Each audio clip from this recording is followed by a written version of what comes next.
आदरांजली अर्पित करे।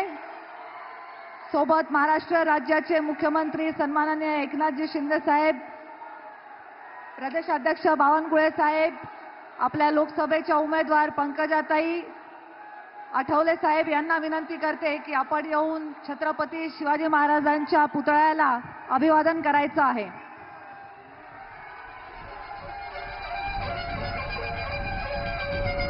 छत्रपती शिवाजी महाराज की, छत्रपती शिवाजी महाराज की जय भवानी, जय भवानी।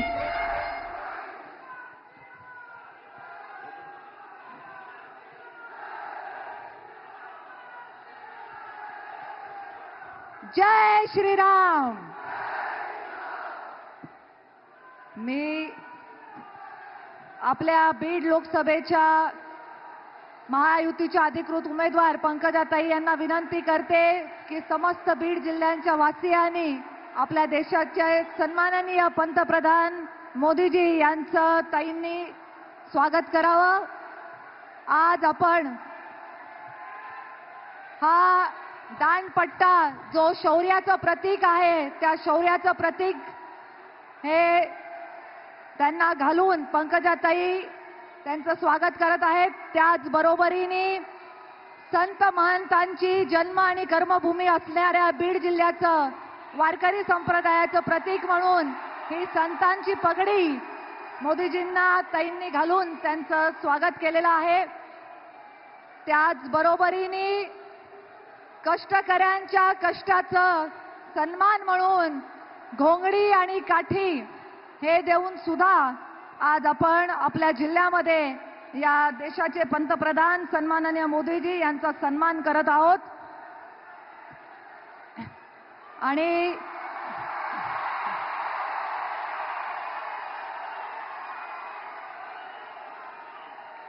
आणि ज्या अंबानगरीमध्ये आजची ही सभा पार पडतीये, त्या अंबानगरीचं महत्व ज्या योगेश्वरी देवीमुळे आहे, त्या योगेश्वरी देवीचा फोटो देऊन पंकजाताईंच्या माध्यमातून मोदीजींचा सन्मान आणि स्वागत करण्यात आलेला आहे।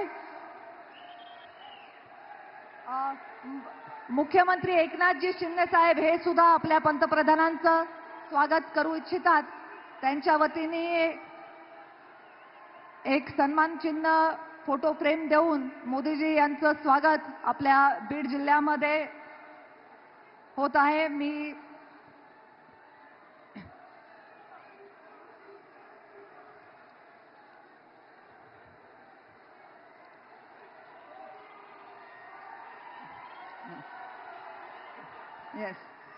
बीड जिल्ह्याच्या वतीने आपण सर्वांनी आपल्या जिल्ह्याच्या सन्मानाचं प्रतीक असणाऱ्या भेटवस्तू देऊन आपल्या पंतप्रधानांचं, लाडक्या पंतप्रधानांचं स्वागत केलेलं आहे।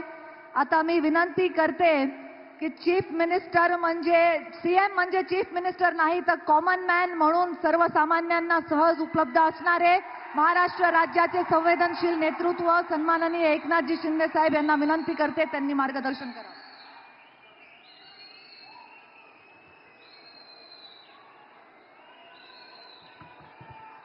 छत्रपती शिवाजी महाराज की जय भवानी, जय जय जय जय जय भवानी। परळी वैजनाथ महाराज की जय, श्री संत भगवान बाबा की जय।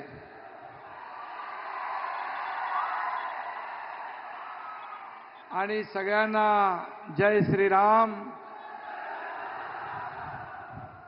स्वर्गीय गोपीनाथ मुंडे साहेब यांच्या पवित्र स्मृतीस विनम्र अभिवादन।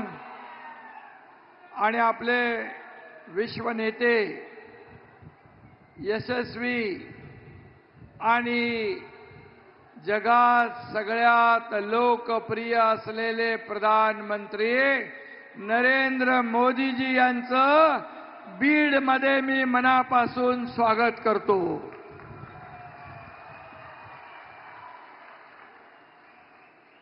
खरं म्हणजे देशभरामध्ये आज प्रचाराचं वातावरण तापलंय. राज्यातलं देखील तापमान 40च्या पुढे गेलंय आणि 4 तारखेला महाराष्ट्राचा पारा 45 पार होईल आणि देशातला 400 पार. आणि महायुतीच्या या तळपत्या विजयामध्ये विरोधकांची लंका खाक झाल्याशिवाय राहणार नाही. आणि काय होणार? तुतारीची काय होणार? पिपाणी.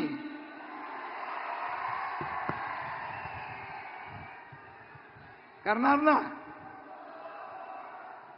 आणि आपल्या कारण देशामध्ये एकच गॅरंटी चालते, ती म्हणजे,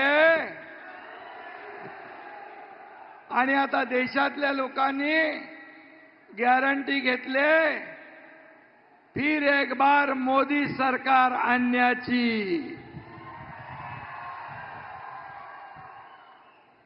आदरणीय मोदी जी, आपको मैं बताना चाहता हूं, ये हमारे बीड़ की जनता है. ये जनता बहुत प्यारी है. ये गांव के लोग हैं, सीधे साधे लोग हैं. इनके दिल में कोई खोट नहीं होती. ये जनता किसी को मन से स्वीकारती है तो उनका कभी भी साथ नहीं छोड़ती. और बीड़ की जनता ने हमेशा हमारे मित्र गोपीनाथ मुंडे जी को प्रेम दिया है, उनका सम्मान किया है. और आज वो जनता का आशीर्वाद उनकी बेटी पंकजा ताई को देने के लिए आए हैं. आपका खाली हेलीकॉप्टर यहां से आ गया, आपका सिर्फ हेलीकॉप्टर आ गया तो हमारे सब भीड़ की जनता खड़ी हो गई, सिर्फ हेलीकॉप्टर आने के आवाज से ही. ये हमारे आदरणीय प्रधानमंत्री जी को भी दिल से चाहते, दिल से. और इसलिए मैं फिर एक बार ये जनता की ओर से, महाराष्ट्र की ओर से आपका तहे दिल से स्वागत करता हूं, हृदय से स्वागत करता हूं. आपको धन्यवाद भी देता हूं. बीडचे लोक काय म्हणतात? दिल्ली गाजवणार मुंडे साहेबांची लेक, कुठून आली तुतारी, चल उचलून फेक. फेकणार ना. बीडच्या लोकांना माहित आहे, पंकजाताईंना मत म्हणजे आपल्या मोदीजींना मत, आणि मोदीजींना मत म्हणजे देशाच्या विकासाला मत, या विकसनशील भारत देशाला मत. आणि म्हणून मोदीजींनी आपल्या देशाचा लौकिक जगभरात वाढवला, जगभरात आपल्या देशाचा डंका पिटवलाय, जगभरात आपल्या देशाचं नाव रोशन केलंय.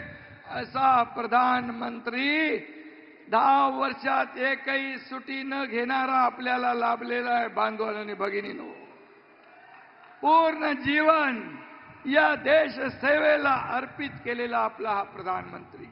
आणि म्हणून आपल्याला मी एवढीच सांगतो, आज संपूर्ण जग आपल्याबरोबर आहे आणि आपल्या देशातील इंडिया आघाडी पाकिस्तान बरोबर आहे. पाकिस्तानची बोली बोलू लागलेत. 26/11च्या हल्ल्यातील शहीद हेमंत करकरे यांचा मृत्यू कसाबच्या गोळीने झाला नाही असं काँग्रेसचे वडेट्टीवार बोललेत, बरळलेत. तसा माणूस बरा होता, काँग्रेसमध्ये गेला बिघडलाय, वाया गेलाय, देशद्रोही बाता करू लागलाय, पाकिस्तानची बोली बोलू लागलाय. तो कोण? अब्दुल फारुक अब्दुल्ला म्हणतो पाकिस्तानकडे अणुबॉम्ब आहे, पाकिस्तान ने चुडिया भरी आहे क्या? अरे या देशात राहता आणि पाकिस्तानचे गोडगे गाता. हमारे पास तो सबसे बड़ा अणुबॉम्ब यहां बैठा है। वो सीधा घुस के मारता है, सर्जिकल स्ट्राइक करता है।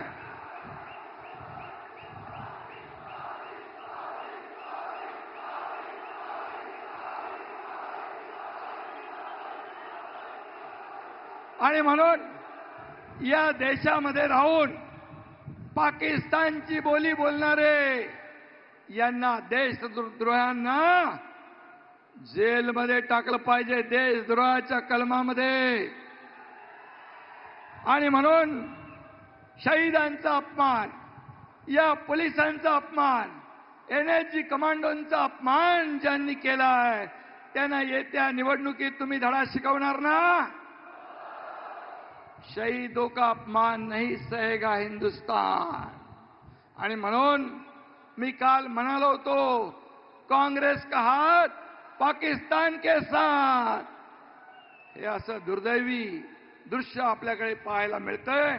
आणि म्हणून मी आपल्याला एवढंच सांगतो, तुम्हाला मोदीजींना विरोध करायचा असेल तर खुशाल करा, पण त्यासाठी घाणीमध्ये, चिखलामध्ये लोळू नका।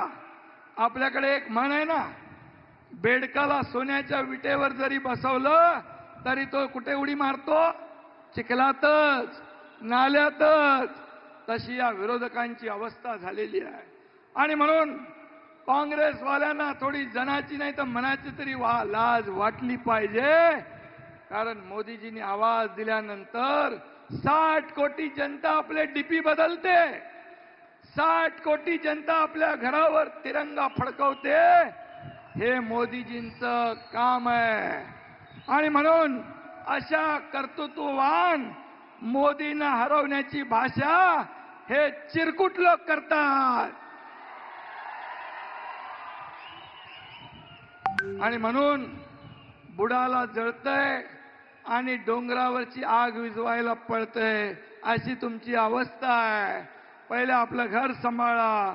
आणि म्हणून त्याला एक म्हण आहे, उघड्या शेजारी नागडा गेला, असं काहीतरी आहे ना, ते सगळे तसे झालेले आहेत। आणि म्हणून तुम्ही कितीही आपटा म्हणजे आदळ आपट करा, आएगा तो मोदी।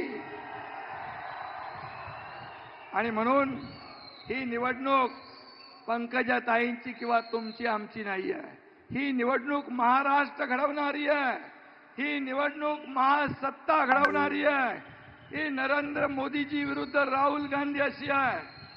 आणि म्हणून मी आपल्याला एवढंच सांगतो, त्यांचं कट कमिशन आणि करप्शन फर्स्ट, इकडे नेशन फर्स्ट, देशभक्ती फर्स्ट, राष्ट्रभक्ती फर्स्ट। म्हणून येत्या 13 तारखेला मी आपल्याला विनंती करतो की आपण सगळ्यांनी मिळून पंकजाताईंना प्रचंड मताधिक्याने विजयी करायचं आहे। त्यांचं कमळाचं बटन दाबून त्यांना विजयी करायचं आहे। फक्त एवढंच सांगतो, काही लोक मराठा समाजामध्ये संभ्रम पसरवतात, पण आपल्या सरकारने मराठा समाजाला 10% आरक्षण दिलंय, ते टिकवलंय। ओबीसीला धक्का न लावता, इतरही समाजाला धक्का न लावता ते टिकवलंय। ज्यांनी द्यायला पाहिजे होतं त्यांनी दिलं नाही, परंतु दिल्यानंतर ते कोर्टात जातात। परंतु तुम्हाला मी सांगतो, आपलं सरकार मराठा समाजाला दिलेलं आरक्षण टिकवणार, कायद्याच्या चौकटीत बसवणार आणि कुणबी प्रमाणपत्रही देण्याचं आपण सुरू केलंय। दुसरं जे सगळे सोयरेचं सुरू आहे, ओबीसी समाज, इतर कुठल्याही समाजावर अन्याय न करता आम्ही समाजाला न्याय दिलाय। म्हणून तुम्ही कुणाच्याही भूल थापांना बळी पडू नका, तुम्ही कुठेही दिशाभूल करणाऱ्याला बळी पडू नका, एवढीच आपल्याला मी विनंती करतो। आणि पुन्हा एकदा आपल्या सगळ्यांच्या वतीने मी पंकजाताईंचं अभिनंदन करू। आज पंकजाताईंचं मी अभिनंदन करतो आणि आदरणीय प्रधानमंत्री नरेंद्र मोदीजींचं पुन्हा एकदा मी बीडवासियांच्या वतीने, महाराष्ट्र सरकारच्या वतीने मनापासून आपलं अभिनंदन, मनापासून आपल्याला धन्यवाद। जय हिंद, जय महाराष्ट्र, जय श्री राम।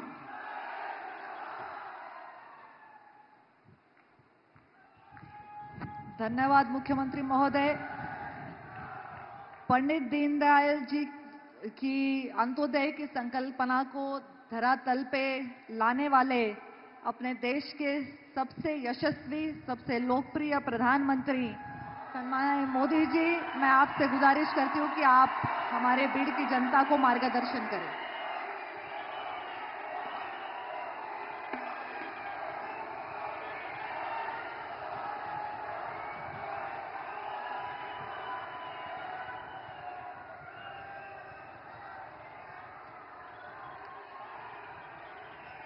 परणी बैजनाथच्या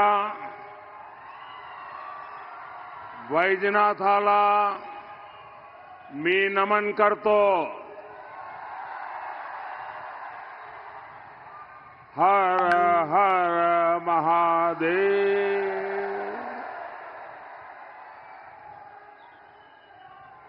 मैं संत भगवान बाबा संत नारायण महाराज को नमन करता हूं।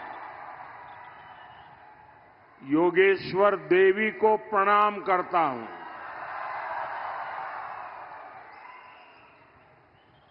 बीड़ का हमारे स्वर्गीय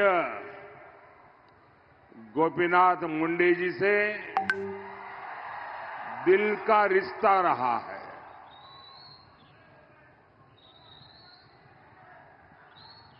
वो हमेशा मुझसे बीड़ और मराठवाड़ के विकास के लिए चर्चा करते थे।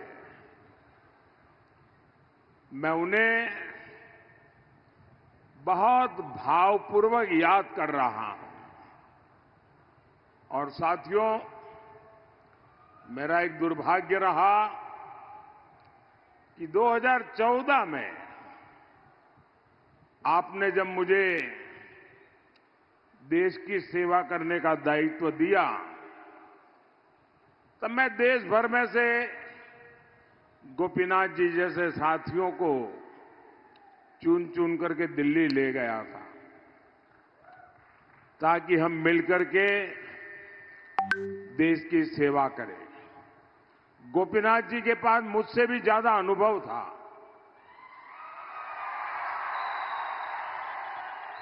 लेकिन मेरा ये दुर्भाग्य रहा कि आने के कुछ ही समय में मेरे साथी को मुझे गंवाना पड़ा। और इन कार्यकाल में मुझे मेरे बहुत साथी खोने पड़े। गोपीनाथ जी, अरुण जेटली, सुषमा स्वराज, मनोहर पर्रिकर, यानी ये आप कल्पना कर सकते हैं कि मेरे जैसे व्यक्ति को जब मेरे हाथ कट जाए तो मेरी मुसीबत कितनी बढ़ गई होगी। और इसलिए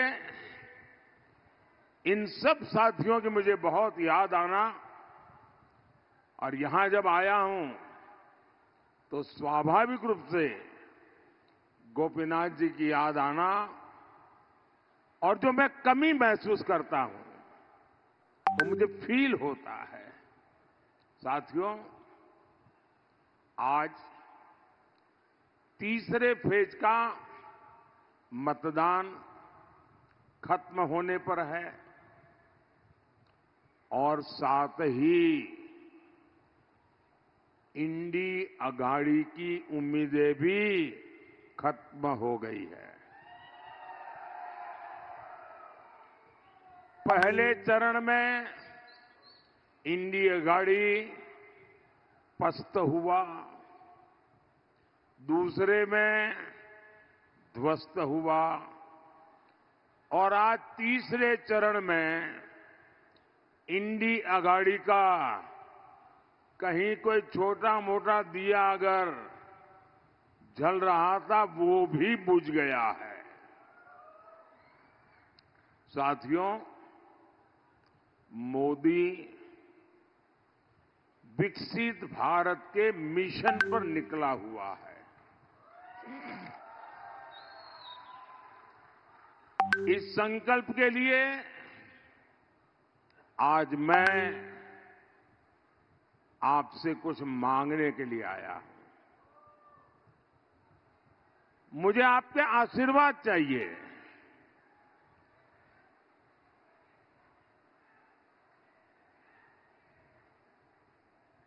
और मेरी विरासत आप ही है। आपकी आने वाली पीढ़ियां वो ही मेरी विरासत है। मैं आपके भविष्य को बेहतर बनाने के लिए निकला हूं। मैं आपके बच्चों के भविष्य को बेहतर बनाने के लिए दिन रात मेहनत कर रहा हूं। आप ही मेरा परिवार है।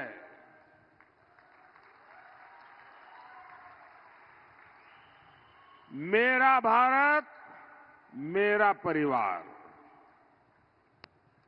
लेकिन साथियों, आप जानते हैं ये इंडी अगाड़ी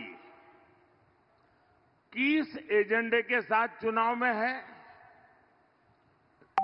इनका एक ही एजेंडा है। ये सरकार में आएंगे तो मिशन कैंसल चलाएंगे। इन्होंने कहा इंडी वाले जब सरकार में आए तो वो आर्टिकल 370 जो मोदी ने हटाया है उसको ही हटा करके फिर बिठा देंगे। इंडी वाले सरकार में आए तो मोदी जो सीएए लाया है उसको कैंसल करेंगे। इंडी वाले सरकार में आए तो मोदी जो 3 तलाक के खिलाफ कानून लाए हैं उसको कैंसल करेंगे। ये लोग मोदी जो किसान सम्मान निधि का पैसा किसानों को भेजता है उसको कैंसल कर देंगे। मोदी जो मुफ्त राशन की योजना लेकर के गरीब को मुफ्त राशन दे रहा है उसको कैंसल कर देंगे। हम देश के 55 करोड़ गरीबों को 5 लाख रुपए तक का मुफ्त इलाज दे रहे हैं। कांग्रेस एनडीए की ये योजना भी कैंसल कर देगी। और इतना ही नहीं, कांग्रेस वाले, इंडी अगाड़ी वाले राम मंदिर को भी कैंसल कर देंगे।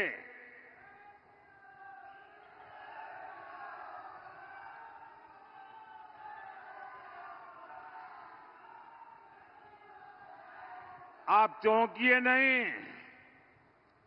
एक पुराने कांग्रेसी नेता ने जो 20-25 साल कांग्रेस में रहे, जिन्होंने कुछ समय पहले ही कांग्रेस छोड़ी है, उन्होंने एक सनसनीखेज खुलासा किया है।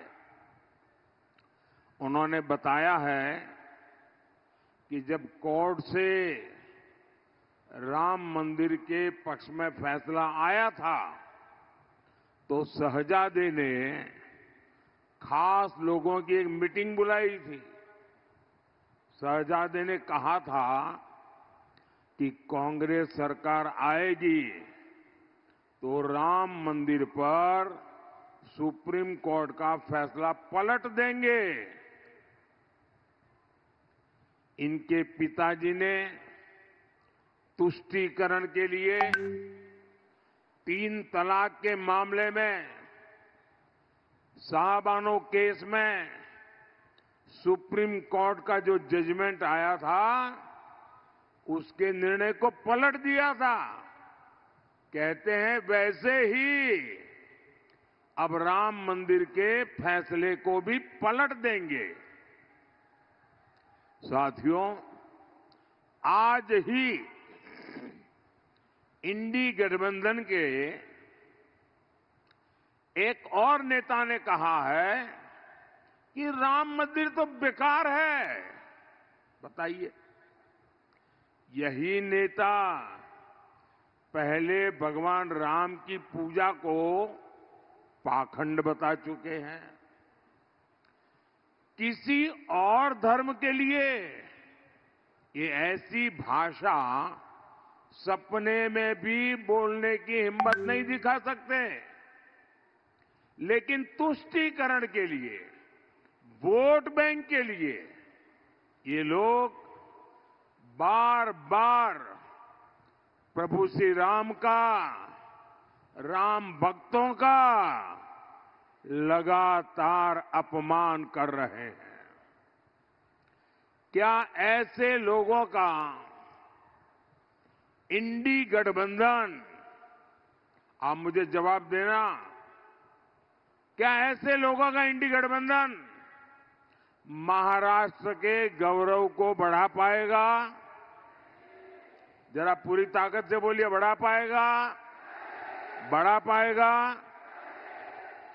साथियों, कांग्रेस अब खुलकर वोट बैंक और तुष्टीकरण का खेल खेल रही है।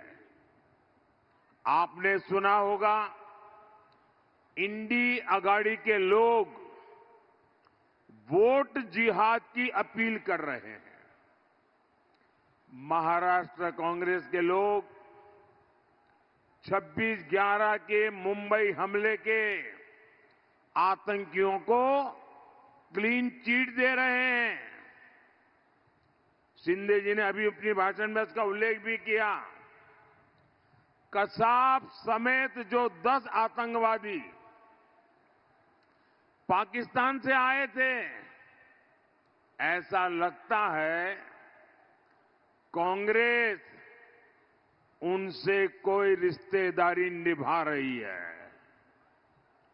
देश पूछना चाहता है, कांग्रेस के लोगों और आतंकवादियों का ये रिश्ता क्या कहलाता है? देश भूला नहीं है वो दिन जब कांग्रेस के समय में आतंकियों का स्वागत प्रधानमंत्री आवास में होता था और देश ने वो दिन भी देखा था जब दिल्ली में बाटला हाउस में मारे गए आतंकियों के लिए कांग्रेस की सबसे बड़ी नेता आंसू बहा रही थी। आतंकवादियों के मरने पर इंडी अगाड़ी वालों, वही दिन देश में वापस लाना चाहते हो? याद रखो, मोदी चट्टान बनकर तुम्हारे सामने खड़ा है।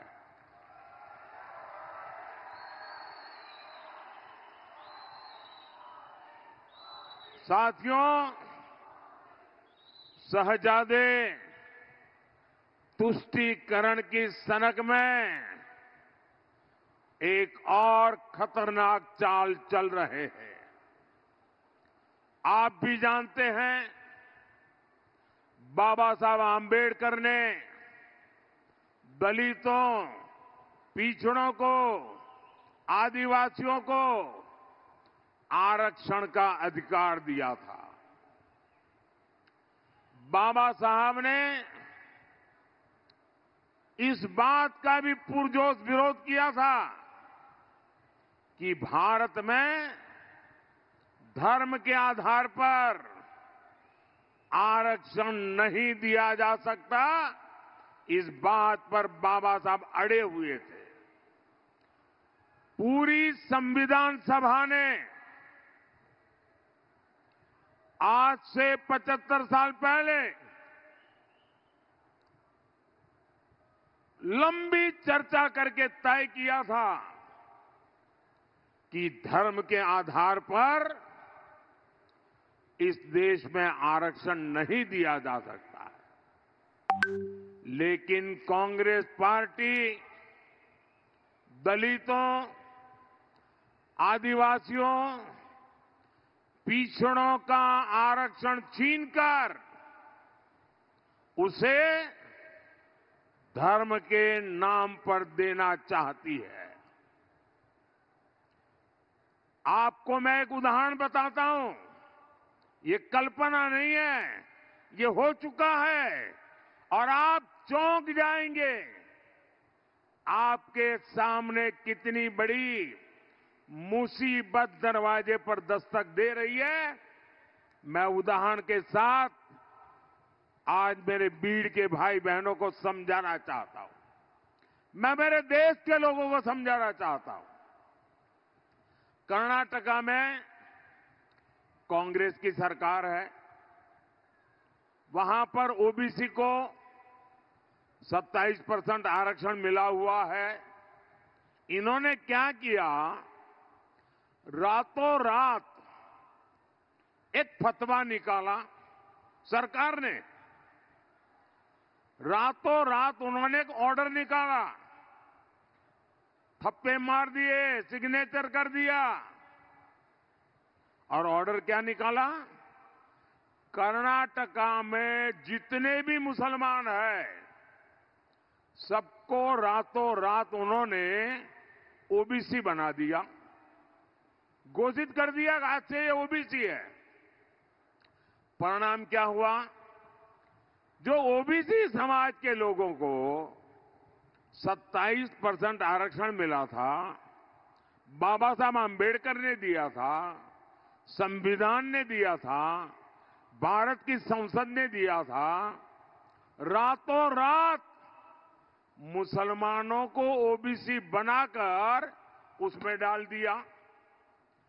तो जो ओबीसी के पास था उसमें डाका डाल दिया, रातों रात चोरी करके लूट लिया और जो पहले इसका लाभ लेते थे उसका बहुत बड़ा हिस्सा मुसलमानों के खाते में चला गया।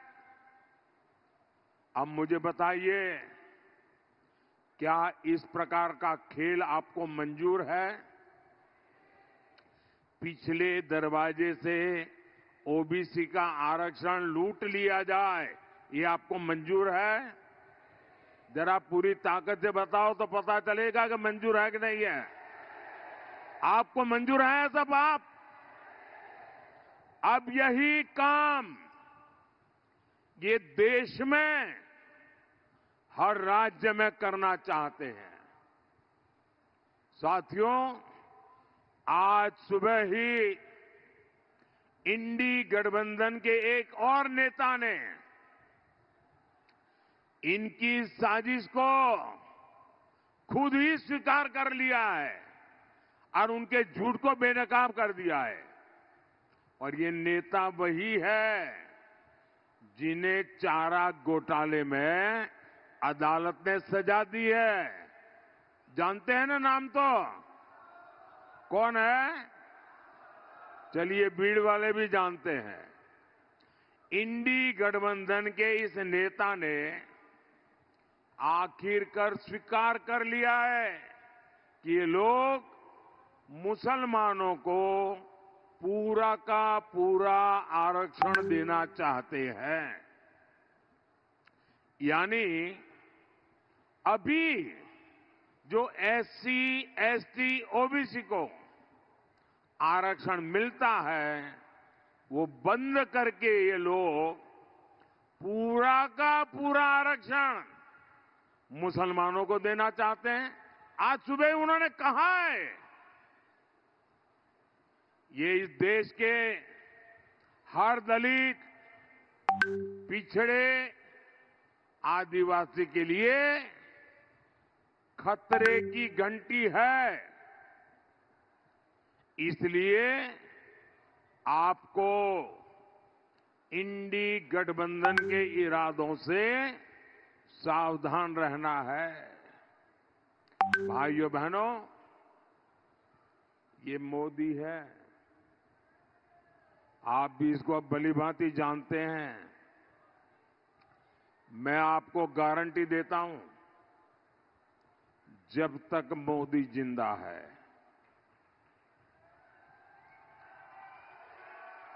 जब तक मोदी जिंदा है,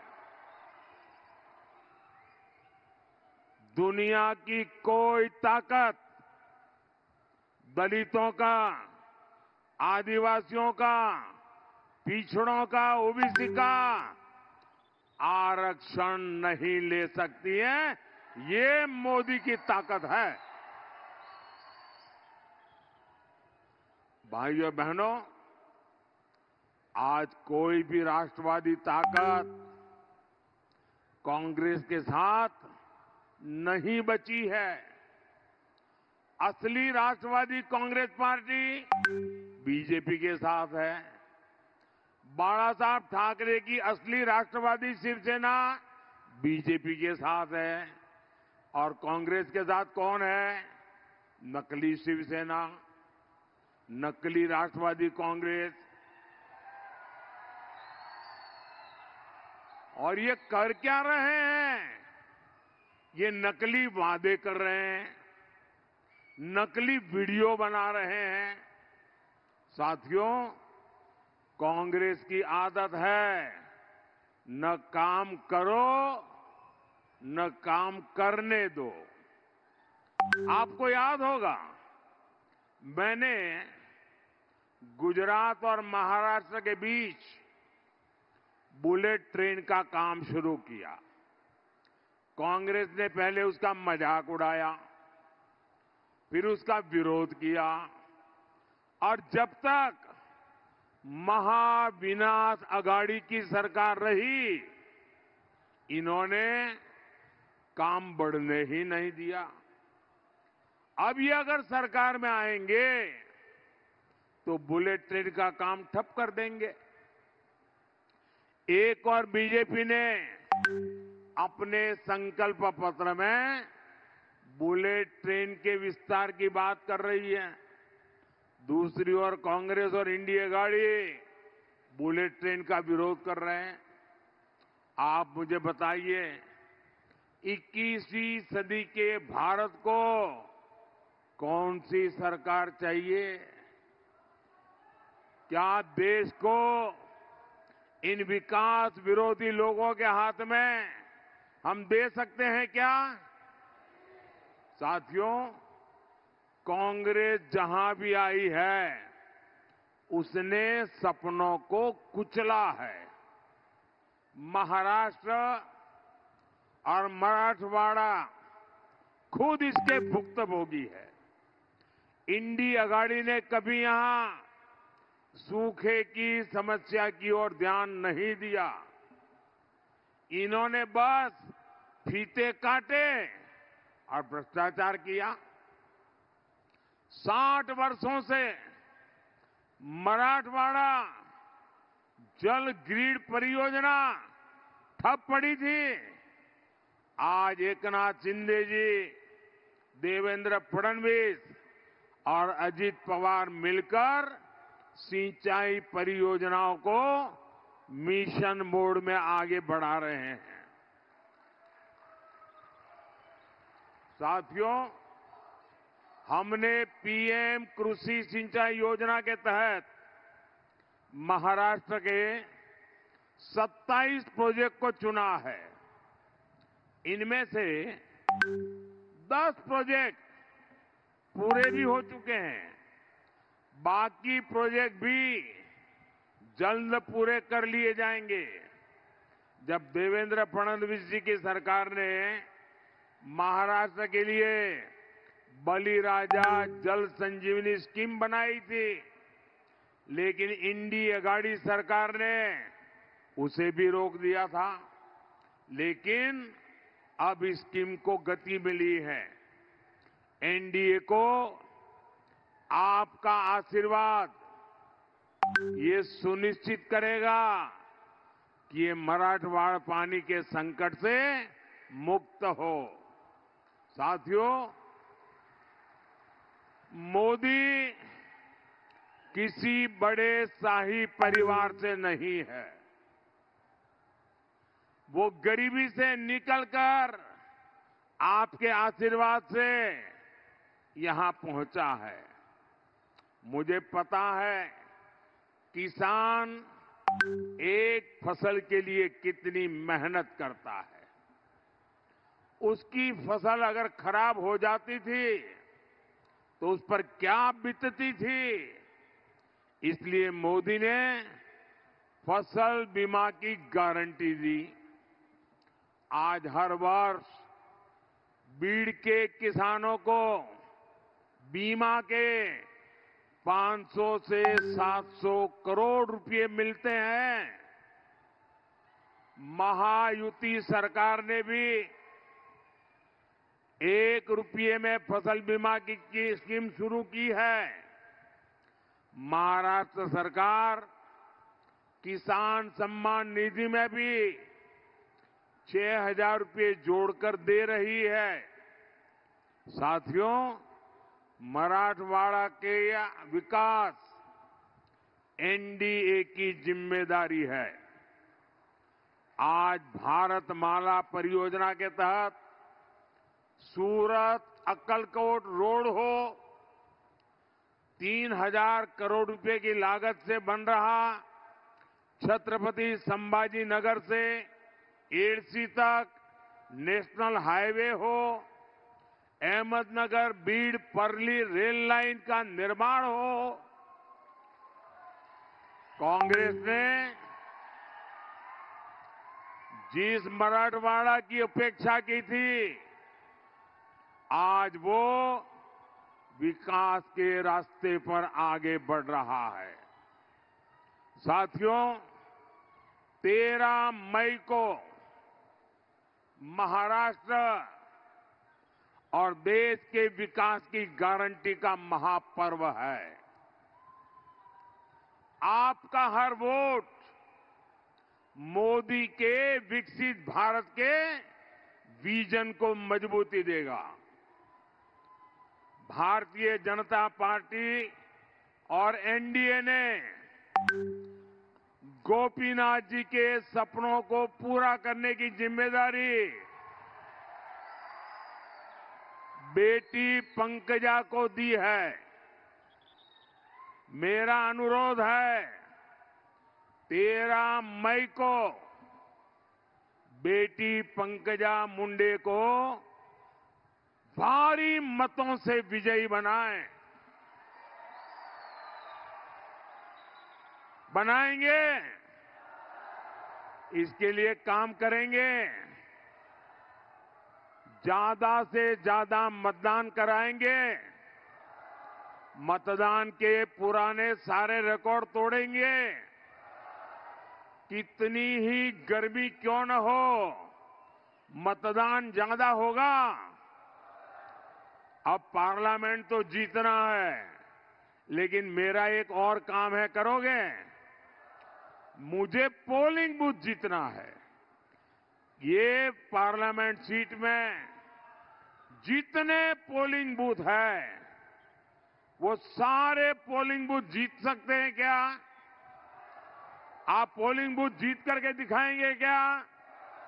सारे के सारे पोलिंग बूथ में भाजपा का, एनडीए का झंडा झुकना नहीं चाहिए। करेंगे? अच्छा, मेरा एक काम करेंगे। ये जो मेरा काम है ना, ये चुनाव वाला काम नहीं है, न ही वो पंकजा वाला काम है, न वो भाजपा वाला काम है। ये मेरा पर्सनल काम है। करोगे? ठंडे पड़ गए यार, जरा हाथ ऊपर करके ताकत से बताओ ना। करेंगे? पक्का करेंगे? तो एक काम मेरा जरूर करना, ज्यादा से ज्यादा घरों में जाकर के परिवार के सबको मिलना और मिलकर के कहना कि अपने मोदी आए थे और मोदी ने आपको प्रणाम भेजा है। मेरा प्रणाम पहुंचा दोगे? घर घर पहुंचा दोगे? हर माता बहन को पहुंचा दोगे? हर बुजुर्ग को पहुंचा दोगे? जब आप उनको मेरा प्रणाम पहुंचाओगे ना, वो जरूर मुझे आशीर्वाद देंगे। और जब वो मुझे आशीर्वाद देते हैं तो मेरी ऊर्जा अनेक गुना बढ़ जाती है और आपके लिए खपने का मेरा संकल्प मजबूत हो जाता है। मेरे साथ बोलिए, भारत माता की, भारत माता की, भारत माता की। बहुत बहुत धन्यवाद।